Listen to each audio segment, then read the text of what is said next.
안녕하세요.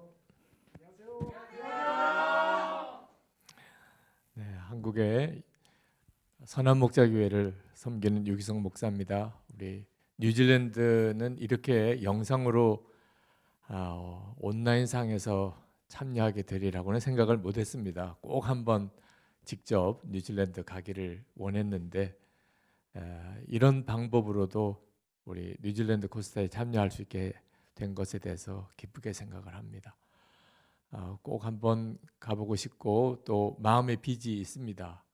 다시 꼭 오겠다고 약속을 했는데 항상 연말이 겹쳐 있기 때문에 제가 순종하지 못했었던 것 미안하게 생각을 하고 그러나 하나님께서 아주 특별한 때에 여러분과 이렇게 만날 수 있게 해주셨다고 생각이 듭니다. 오늘 여러분과 함께 나눌 성경 본문을 먼저 좀 같이 나누겠습니다. 고린도전서 10장 13절 말씀입니다. 제가 읽겠습니다. 사람이 감당할 시험 밖에는 너희가 당한 것이 없나니 오직 하나님은 미쁘사 너희가 감당하지 못할 시험 당함을 허락하지 아니하시고 시험 당할 즈음에 또한 피할 길을 내사 너희로 능히 감당하게 하시느니라. 아멘. 여러분은 아주 특별한 때 지금 있습니다. 코비드 팬데믹 아마 여러분의 평생에 2020년 올해를 두고두고 이야기하게 될 겁니다. 저는 저희 할아버님이 일제시대 때 목사가 되셨고 저희 아버님은 6.25 전쟁과 피난 시절을 거치면서 목회를 하셨어요. 저는 어릴 때부터 그 할아버지가 겪으셨던 일제시대, 아버님이 경험하셨던 6.25와 피난 시절을 들었습니다만 실제로 제가 겪어본 것은 아니었습니다. 이런 역사적인 굉장히 어려운 때가 하나님의 사람들이 일어나는 때이기도 합니다. 그러므로 여러분이 지금 이 코비드 팬데믹 이 시대가 여러분의 삶에 여러 가지 차질도 가져오고 계획에 또 어그러지고 세계에 다니지도 못하게 되고 뭐 불편한 것도 말할 것 없고 앞으로 예상되어지는 어려움도 대단히 크죠. 그러나 이런 때일수록 정말 하나님에 대한 믿음을 분명히 가져야 합니다. 지금 우리가 부딪힌 문제는 전염병의 확산이나 여행이 안 되거나 또는 비즈니스의 문제거나 이런 문제이기보다는 믿음의 싸움의 문제입니다. 하나님을 진짜 믿는 사람인가? 그 점이 이런 위기의 상황의 때 우리를 아주 너무나 분명하게 드러냅니다. 어느 목사님이 그 목사님들 모임에서 어떤 문제에 대해서 이제 이야기를 나누다가 한 목사님이 유난스럽게 불평과 불만을 많이 이야기하셨어요. 못마땅한 일도 많고 뭐가 마음에 안 드는 일도 있고 그때 그 말을 듣다가 그 목사님에게 아주 단도직입적으로 질문을 했대요. 목사님, 하나님 안 믿으시죠? 그 목사님이 얼마나 얼굴이 빨개지시면서 당황해하는지 우리도 모르는 사이에 하나님을 믿지도 않는 그 믿음의 말을 하고 있다는 말입니다. 어려워서 그런 게 아니에요. 아무리 어려워도 진짜 믿어지는 사람은 믿음의 말을 하게 되어 있습니다. 믿음이 없으니까 어려운 때 그 실상이 드러나는 거죠. 우리가 지금 정말 하나님을 믿는 사람인가? 그러면 보는 것과 말하는 것이 완전히 달라져요. 우리는 꼭 기억해야 합니다. 어려워서, 상황이 어려워서 힘들어서 우리가 무너지거나 또 실패하거나 좌절하는 게 아니라는 겁니다. 그리스도인들은 절대로 환경과 여건이 어려워서 망하거나 실패하거나 좌절하지 않아요. 하나님을 전적으로 믿지 못하니까 무너진 거지 여건과 형편이 어려워서 무너진 게 아닙니다. 올해 7월에 네팔 선교사님이 그 네팔 상황에 대한 선교 보고를 하실 때 그런 말씀을 하셨어요. 이 코비드 19로 인해서 그때 당시에 네팔에 13명의 사상자가 나왔습니다. 13명이 죽었어요. 그런데 그로 인한 두려움 때문에 자살한 사람의 수가 875명. 이건 정말 끔찍한 일이죠. 이 경제적인 위기 또는 봉쇄, 여러 가지 상황 때문에, 그 두려움과 염려 때문에 목숨을 잃은 자살자가 875명. 실제로 코비드19로 죽은 사람은 13명. 이게 바로 우리의 실상인 거예요. 실제로 어려움보다도 그로 인한 두려움, 좌절감, 절망감으로 사람이 무너지는 거예요. 하나님을 믿는 우리들은 더 그렇습니다. 그러므로 여러분에게 실제로 이 코비드19로 인해서 여러 가지 많은 어려움이 올 거예요. 계획했던 것들이 제대로 안 되거나, 공부, 어떤 취직 또는 어떤 여행, 차질 빚는 게 한두 가지가 아닐 겁니다. 그래도 뉴질랜드는 굉장히 괜찮은 지역이라고 들었습니다. 그러나 전 세계는 지금 엄청난 정말 난리 중에 난리예요. 과연 이게 어떻게 수습이 될지 예측이 안 될 정도입니다. 그렇지만 꼭 기억해야 돼요. 하나님은 이 상황을 모르시는 바가 아니세요. 하나님도 당황하시겠어요? 야, 이런 일이 일어날 줄 몰랐어. 하나님이 그러시겠습니까? 그럴 리가 없는 거죠. 하나님은 다 알고 계세요. 이 모든 상황에 대한 하나님의 판단과 생각이 있으세요. 우리는 그 가운데 있는 거예요. 그 사실을 정말 안다면 우리 안에 아주 명확한 확신이 있어야 합니다. 이제야말로 믿음이 있는 사람과 없는 사람이 갈라져요. 분명히 하나님 약속하셨어요. 사람이 감당할 시험 밖에는 너희가 당한 것이 없나니. 오직 하나님은 미쁘사 너희가 감당하지 못할 시험 당함을 허락하지 아니하시고 시험 당할 즈음에 또한 피할 길을 내사 너희로 능히 감당하게 하셨느니라. 여러분, 그냥 이 말씀을 읽고 넘어가면 안 됩니다. 이 말씀을 정말 믿는 것과 그렇지 않은 것은 실제로 여러분 앞에 부딪히는 어려움을 대하는 태도에 결정적인 차이를 가져와요. 하나님은 감당하지 못할 시험은 주신 적이 없다. 반드시 피할 길 주신다. 이 사실이 진짜 믿어지면 어려움이 두렵지가 않아요. 당황하게 되지 않습니다. 하나님이 어떻게 이끄실까를 찾게 돼요. 그런데 믿지 않으면, 그러면 아주 작은 어려움 앞에서 그냥 마음을 다 놓아버리게 돼요. 그리고 당황하게 되고 판단을 그르치게 되고 두고두고 후회할 결정을 내리게 되는 겁니다. 첫 번째 약속, 감당할 시험 밖에는 허락지 않으신다. 분명히 붙잡아야 돼요. 여러분, 욥기 읽어보시죠. 실제로 욥기를 읽어보면 아주 지루할 정도로 욥이 좌절하고 한탄하고 낭망하는 장면이 계속 나옵니다. 믿음의 사람이라고 이야기를 들었는데도 실망스러워요. 어떻게 이런 욥이 그렇게 믿음이 좋다고 할 수 있을까? 구절구절 읽어보다 보면 믿음이 진짜 욥이 믿음이 있나 이런 생각이 들 정도의 그런 탄식과 절망의 구절도 나옵니다. 그런데 이유는 말입니다. 우리는 이미 욥의 결론을 알고 있기 때문에 그런 거예요. 결국은 욥이 갑절의 축복을 받습니다.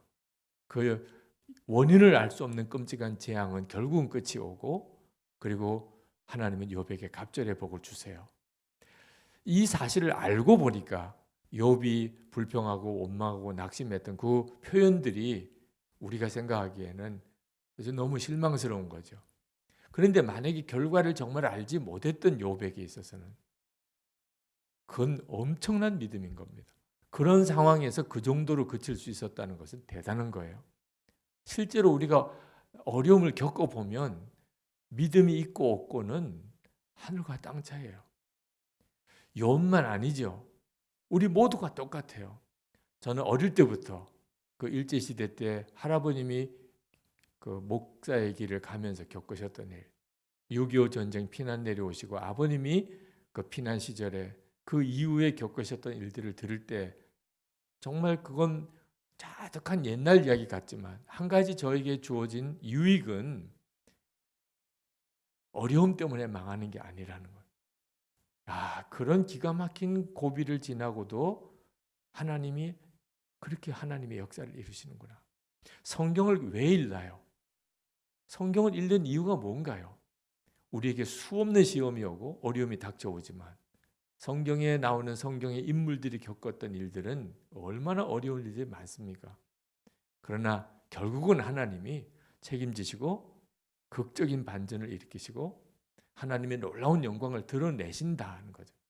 그렇다면 지금 우리가 겪고 있는 어려운 일도 마찬가지인 거예요. 우리는 실제로 그 뒤를 지금은 보지 못하지만 믿음으로 보는 겁니다. 하나님은 감당하지 못할 시험 나에게 주시지 않았다. 반드시 시험을 주시면 피할 길 주신다. 이 사실을 정말 붙잡아야 하는 거예요. 하나님께서 왜 우리에게 시험을 주실까요? 그러면 아예 주시지 않으면 더 좋잖아요. 그것도 이유가 있으니까 주신 거예요. 만약에 우리에게 유익하지 않다면 주시지 않았을 거예요. 시험을 주시지 않는 것이 우리에게 유익이었다면 허락지 않았을 거예요. 하나님이 우리에게 연단, 어려움, 시험을 주시는 이유는 유익하기 때문입니다. 실제로 시험이 없으면 그러면 성숙한 믿음은 없어요. 어려움을 겪지 않고 제대로 가치가 있는 열매가 맺어지는 인생은 없는 거예요. 우리가 학교에서 괜히 시험을 보나요? 그 시험을 보는 것이 우리의 어떤 학습 능력을 더 극대화시켜 줄 수 있으니까, 그러니까 이 테스트라는 과정을 거치는 거죠. 하나님도 똑같은 거예요. 우리에게 유익하지 않으면 절대로 주시지 않습니다. 그 말은 지금 내게 죽을 것 같고 내가 정말 감당을 못할 것 같은 어려운 문제가 내게 닥쳐왔어도 유익하다는 거. 결론이에요. 유익하다. 이것은 지금은 내가 죽을 것 같이 느껴지지만 내게 반드시 유익하다. 그게 하나님을 믿는 사람이 가지고 있는 강점이에요. 우리가 누리는 말할 수 없는 은혜예요. 절대로 사람 원망하거나 환경 탓하거나 하나님을 의심하거나 하지 않게 되기를 바랍니다. 여러분, 그냥 다 이해가 되는 거라면 믿음이라는 게 뭐가 필요하겠어요? 그냥 다 이해가 되고 다 알만하고 훤히 다 내다 보이는 거라면 도대체 믿음이 뭐가 필요해요? 믿음이 필요한 이유는 지금 당장은 이해도 안 되고 오히려 하나님이 안 계신 것 같고 악하게 하는 것이 더 잘 되는 것 같으니까, 그러니까 믿음이 필요한 겁니다. 여러분, 절망적이고 답답하고 또는 말할 수 없는 어떤 시험이 올 때 이제는 믿음의 싸움이구나. 이제 딱 결론 내려야 합니다. 믿음의 싸움이구나.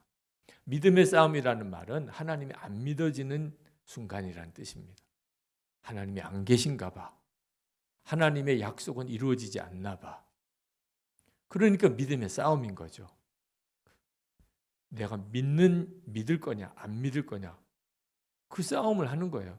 그냥 믿어지는 거라면 싸움을 왜 합니까?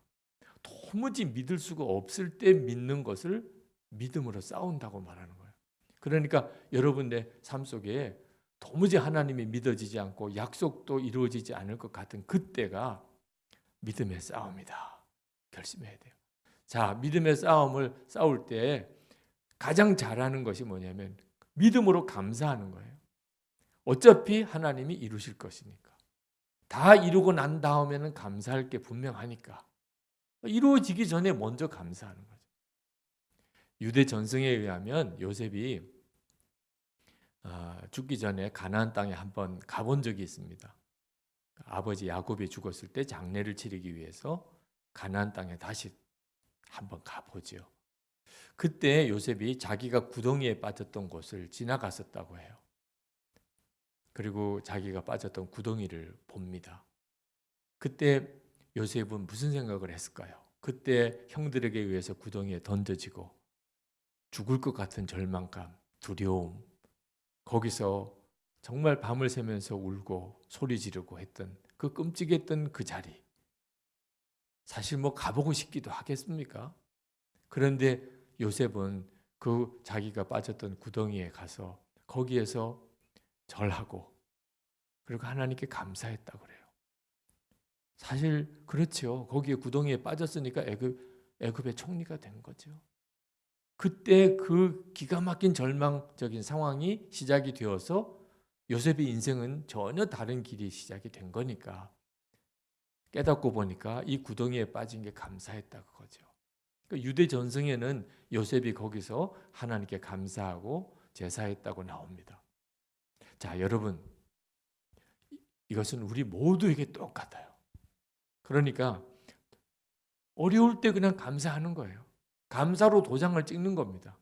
여러분에게 뭐 학교 문제에 대한 좌절감, 건강의 문제에 대한 좌절감, 뭐 어떤 능력이 다른 사람보다 못한 것 같은데, 가정 배경, 여러 가지 형편 때문에 여러분에게 여러 가지 어려움이 왔습니까? 그럼 무조건 감사로 도장을 찍는 거예요. 왜? 하나님은 감당하지 못할 시험은 주신 적이 없으니까. 좀 우스운 이야기이긴 합니다만 전도사님 사모님 한 분이 아기를 임신하고 어린 아기를 데리고 그리고 교회 예배를 드리러 왔다 갔다 하는 일이 너무 어려웠어요. 사택이 비교적 저렴한 사택을 마련하려고 보니까 교회랑 상당히 멀리 떨어져 있는 곳에 지내셔야 됐습니다. 버스를 타고 교회 오고 또 집에 갈 때마다 늘 마음의 소원은 그 빈자리가 있기를 원하는 거예요.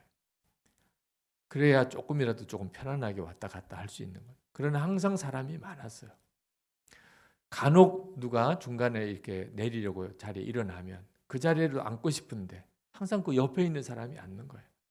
가려고만 하면 이미 사람이 앉으니까. 하나님께 늘 기도했어요. 하나님, 앉아서라도 좀 왔다 갔다 할 수 있게 해주세요. 근데 그때 마음에 하나님이 감사하라. 이미 응답 받은 줄로 믿고 감사하라. 그런 마음이 들더래요. 사실 대책이 없는 일이죠. 만원 버스에서 뭐 의자에 앉을 수 있다는 무슨 보장이 어디 있습니까? 근데 그 전도사님 사모님이 참 놀라운 일을 해요. 중간에 어느 한 분이 자리에서 일어나서 내리려고 일어났어요. 거리가 굉장히 멀어요. 뭐 거기 가서 앉을 수도 없어요. 근데 그 전도사님 사모님이 그 버스에서 감사합니다 라고 소리쳤어요. 그러니까 그 옆에 서 있는 분이 앉으려고 하다가 웬 젊은 부인이 소리를 지르니까 깜짝 놀라서 배가 이렇게 나오신 분이 애 데리고 거기서 그 의자를 보고 감사합니다 그러니까 앉으시라고. 네, 앉으시라고. 모르고서야 자기가 앉지만 그 임산부가 애 데리고 있는데 그리고 의자를 보고 감사하다고 이렇게 먼저 소리를 질렀으니 이거 앉으시라고 해서 그때부터 늘 앉아 다녔다는 거예요. 참 믿음은 놀랍죠. 네. 믿음으로 감사하라. 여러분의 형편 속에 하나님은 어떤 때는 사람들이 비웃을 것 같은 그런 고백 속에서 여러분의 믿음을 받으시고 여러분의 감사를 받으시고 역사하시는 거예요. 지금과 같은 때에 정말 필요한 것입니다. 사도 바울은 실제로 자기의 질병 때문에 하나님의 은혜가 자기 안에 거한다는 사실을 깨닫고 그는 더 이상 고쳐달라고 하지 않고 하나님께 감사하고 오히려 자랑했어요. 고린도후서 12장 9절에 나에게 이르시기를 내 은혜가 내게 족하도다. 이는 내 능력이 약한 데서 온전하여짐이니라 하신지라. 그러므로 도리어 크게 기뻐함으로 나의 여러 약한 것들에 대하여 자랑하리니 이는 그리스도의 능력이 내게 머물게 하려 함이라. 하나님의 사람들은 그렇게 살았어요. 그리고 그렇게 하나님을 경험을 했던 거죠. 자, 시험 당할 때 하나님은 반드시 피할 길을 주신다고 했습니다. 시험 당할 즈음에 또한 피할 길을 내사 너희로 능히 감당하게 하시느니라. 그러므로 여러분 이제부터 안 되는 거, 못한 거, 실패, 좌절, 닫힌 문만 이제는 보지 마세요. 그러면 반드시 어느 쪽인가는 하나님이 문을 여셨다는 뜻이에요. 그러니까 시험 당할 즈음에 반드시 피할 길을 내신 거예요. 그러니까 여러분이 시험을 당하면 어려움이 오면 그러면 믿음으로 하나님이 여신 길을 찾으세요. 이것이 믿음을 가진 자의 태도예요. 비대면 시대에 한국교회 어떻게 되나 참 목사로서 고민이 많습니다. 우리 한국교회 전체, 우리 한국에 사는 모든 국민들이 전 세계에 있는 사람들 다 동일한 고민일 거예요. 근데 기도하다가 깜짝 놀랐어요. 하나님께서 왜 그것 때문에 두려워하느냐? 저에게 있어서는 너무나도 참 놀라운 말씀이셨어요. 두려운 상황에서 두려워하는데 왜 두려워하느냐? 하나님이 다 아시는구나. 하나님이 다 아시는데 내가 왜 두려워하지? 그때 하나님께서 저에게 주신 것이 내가 기뻐할 것이 무엇인가만 하면 되는 거야. 저에게 있어서는 엄청난 체험이었고요.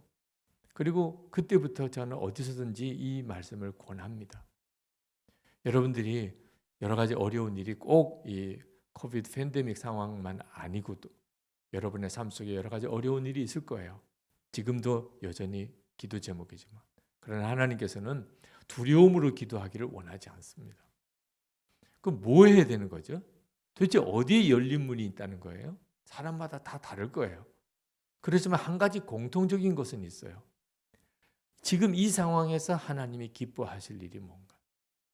지금 이 형편 속에서 하나님이 내가 뭘 하기를 기뻐하실까? 그거 하나만큼은 어떤 상황에도 분명하게 있어요. 그것만 하는 거예요. 그 다음에 어떻게 될지는 난 몰라요. 1년 뒤에 무슨 일이 벌어질지도 몰라요. 그러나 지금 하나님은 내가 뭘 하기를 기뻐하실까? 그거 하나만 주님께 구하고 그거 하나만 해가면 돼요. 그 다음에는 하나님이 책임지신다니까요. 애굽에 끌려가서 요셉, 바벨론에 끌려갔던 다니엘, 그들은 얼마나 절망적이었을까요? 지금 우리도 힘들다 어렵다 하지만 솔직히 생각해 보세요. 종으로 끌려간 요셉, 포로로 잡혀간 다니엘, 사실 무슨 낙이 있겠으며 무슨 희망이 있겠습니까? 그런데 요셉이나 다니엘이나 절망하고 탄식하고 좌절하고 슬퍼하고 그러지 않았잖아요. 하나님을 믿으니까. 하여튼 눈앞은 캄캄할 지경이죠. 나라는 완전히 망했고 자기 인생은 이제 완전히 짐승 같은 종이 되어버렸어요. 그래도 그 순간에 하나님이 기뻐하실 일이 뭘까? 그러니까 요셉은요, 얼굴이 밝았어요. 얼굴이 밝으니까 보디발이 가정 총무를 세우죠. 죽상을 하고 있는 사람을 누구를 가정 총무를 세우겠어요? 아니, 짐승 취급을 받는 종으로 팔려가서 무슨 좋을 일이 있다고 얼굴이 밝을 수 있겠어요? 요셉은 딴 생각 안 했습니다. 그냥 하나님이 뭘 하면 기뻐하실까? 그러니까 종으로 팔려가도 대접받았죠. 다니엘도 마찬가지입니다. 다니엘도 이게 정말 앞으로 어떻게 될지 다니엘이라고 알았겠어요. 다니엘은 그저 오직 하나, 어떻게 하면 하나님이 기뻐하실까? 그래서 제사드린 고기 먹지 않으려고 열흘만 시험해 봐달라. 나는 야채만 먹고, 그리고 내 얼굴빛이 조금이라도 상하면 나 고기 먹겠다. 하여튼 어디서 그런 지혜가 생겼는지 소원은 오직 하나, 하나님이 기뻐하실 일이 뭘까? 그렇게 한 걸음씩 갔던 것뿐이에요. 그리고는 그들은 애굽을 다스리는 총리가 되고 바벨론을 다스리는 총리가 되잖아요. 하나님이 쓰실 수 있게 된 겁니다. 우리 앞에 별의별 일이 많이 일어날 겁니다. 아마 예상치 못했던 어려움도 있겠지요. 어려움이 없는 세상을 구하지 마세요. 그런 일은 있을 수가 없어요. 하나님의 나라가 이 땅에 완전히 이루어지기까지는 마귀가 역사할 수밖에 없으니까 우리가 어려움 없는 세상을 구하면 하나님 응답하실 수 없습니다. 각오해야 돼요. 어려움도 올 거다. 별의별 일도 일어날 거다. 그러나 우리가 할 수 있는 일은 딱 하나. 어떻게 하면 주님이 기뻐하실까 하는 거예요. 한 번은 캐나다에 집회 갔다가 어느 권사님이 꼭 자기 집에 하루를 묵어 달라는 거예요. 하도 강권하시니까 호텔에서 하루를 그 권사님 집에 가서 묵었어요. 예배를 드리는데 너무너무 집이 좋더라고요. 그 정도쯤의 집이니까 아마 저에게 와서 하룻밤이라도 묵으라고 했겠죠. 근데 가정 분위기는 어두워요. 집은 너무 좋은데 이민 30년 참 억척스럽게 일하고 돈도 꽤 버셨더라고요. 무엇보다도 예수를 믿으시게 되고 말할 수 없는 성령의 체험도 하셨어요. 별의별 은사를 다 경험하셨더라고요. 간증거리도 뭐 밤새도록 해도 아마 그치지 않을 정도로 많으시더라고요. 근데 문제는 섬길 교회가 없는 거예요. 기도 제목을 부탁을 드렸더니 목사님, 제가 어느 교회에 섬기면 좋겠습니까? 아니 이 지역에도 교회가 많으신데 왜 그렇습니까? 다 다녀봤다는 거예요. 어느 교회도 마음에 드는 교회, 또 자기가 섬길 그런 교회가 없다는 겁니다. 제가 그때 그 권사님이 가지고 있는 문제가 전혀 딴 데 있다는 사실을 알았어요. 하나님이 말씀을 고린도전서 13장 13절 말씀을 주셨습니다. 믿음, 소망, 사랑 그 중에 제일은 사랑이라. 그리고 권사님께 물었어요. 권사님은 어느 교회를 섬길 것에 대해서 물으셨지만 하나님은 권사님에게 사랑이 제일이라고 정말 믿느냐? 그걸 물으시는 것 같습니다. 권사님 지금까지 여러 많은 교회를 겪으셨는데 아마 시험이 있으시니까 나오셨겠죠. 문제가 있으셨을 겁니다. 그렇지만 권사님 마음에 사랑이 제일이지. 그런 마음에 분명한 결론은 서 계십니까? 그랬더니 대답을 못 하세요. 끝까지 대답을 못 하세요. 권사님 사랑이 제일이잖아요. 그러니까 안 되는 거예요. 이 문제 때문에 저 문제 때문에 다 사연이 있죠. 어느 교회는 왜 거기에 적응을 못하고 어느 교회는 왜 거기에서 나와야 되는지 다 이유가 있을 거예요. 그런데 사랑이 제일이지. 이 결론 하나만 분명했다면 아마 분명히 어느 교회인가 참 귀한 공동체를 이루고 은혜도 받고 은혜도 나누고 사셨을 거예요. 항상 하나님이 어떤 것을 더 기뻐하실까? 주님이 기뻐하는 게 뭘까? 이 점만 분명하면 반드시 길이 있다니까요.